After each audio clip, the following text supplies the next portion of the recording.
Okay, so this is, I love this image. This guy looks kind of sad. But, okay, so according to that graph in your book, about 50 to 60%, so a little over half of your body is water. So again, I'm not going to test you on exact numbers. Why?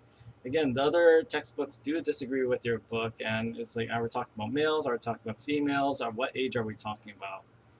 So what happens when you lose water? What if this percentage goes down?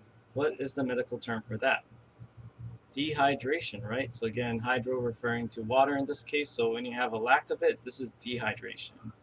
What happens to your solute concentrations? What happens to all the minerals and ions when you get dehydrated? Well, remember, you're losing water, so that water concentration drops. So it's like leaving a boiling soup on the stove for too long. What happens is that all of a sudden you lose the water via water vapor. And what happens to the flavor and all this everything dissolved in that soup? Well, it starts to, as you lose water, it gets more and more concentrated. So if you're dehydrated, what happens to all your ion concentrations?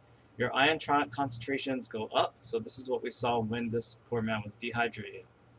So key point here, dehydration increases solute concentrations across the board. Losing water, that means you have more molecules per volume of water, therefore you have increased concentration.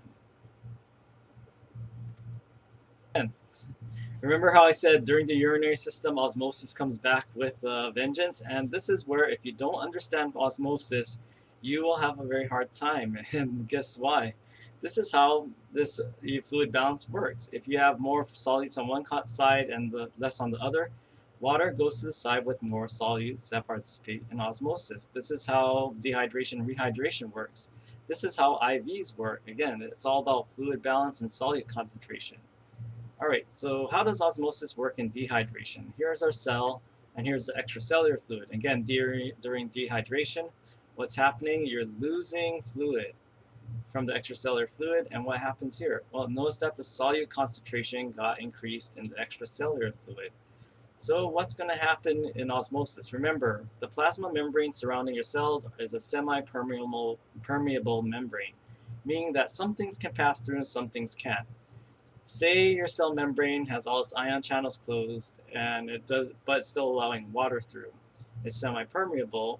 Which way will the water go? To the part that's less concentrated or more concentrated?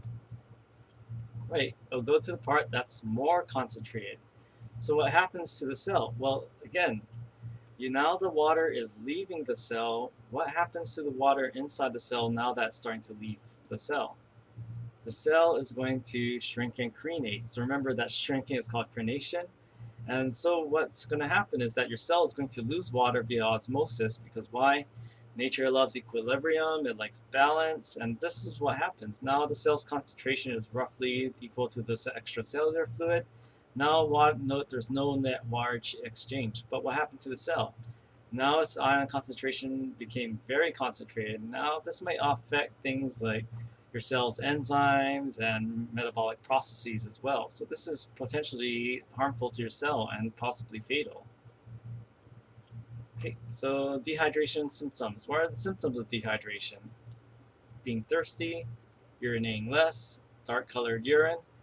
Why does that happen? Well, again, thirsty, I mean, yeah, that's your brain telling you, okay, I don't have enough water, let's bring in more. Urinating less. Again, if you're already losing a lot of water due to dehydration, or if you have a low level of water, you don't want to keep on losing water and causing your solute concentrations and all your ion concentrations and electrolyte concentrations to go up. So you want to make a more concentrated and urine, and also urinate less frequently. Dark colored urine. So remember those urobilins, those pigments that color urine, and again, it's all a byproduct of heme metabolism. So urobilin is a yellow pigment, and pretend this is a urine sample. What happens if you have dehydration? What happens to the water level? Well, again, dehydration is a result from the lack of a loss of water. So as you concentrate this yellow pigment, it starts to get darker and darker, just like the opposite if you work in art. What happens if you keep on adding water or solvent to paint? It gets more and more dilute, it gets fainter. The opposite is true. If there's less liquid to dilute the pigment, then it gets more brighter in color. This is why your urine gets really dark when you're dehydrated.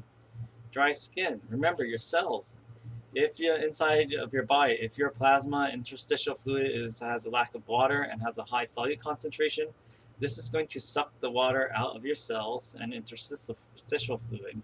So this is why you have dry skin if you're dehydrated and feeling tired and dizziness and fainting. And I will get to why this is related to dehydration in a short bit.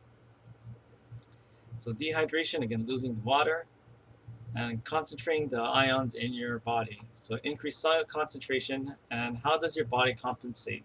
Well, one, when you're dehydrated, typically if you're healthy, you should be able to tell when you're dehydrated. Like, I need to drink. That's your body's way of telling you, hey, I'm dehydrated. So you want to increase your fluid. How can you do that? Well, you can just drink a bottle of water, drink a Gatorade, drink something with electrolytes, drink some sort of fluid to help restore your fluid balance. But you can also do something else. You can also say you can't ingest fluid and there's no water bottles around. Maybe you want to get rid of solute. How do you get rid of solute? Well, you can dump it out of your body. And how can you dump solute out of your body? You can easily urinate. So again, the kidney is very important not only in producing waste and urine, but also in balancing the chemistry of your body, including solute concentrations. Now, what's the opposite of dehydration?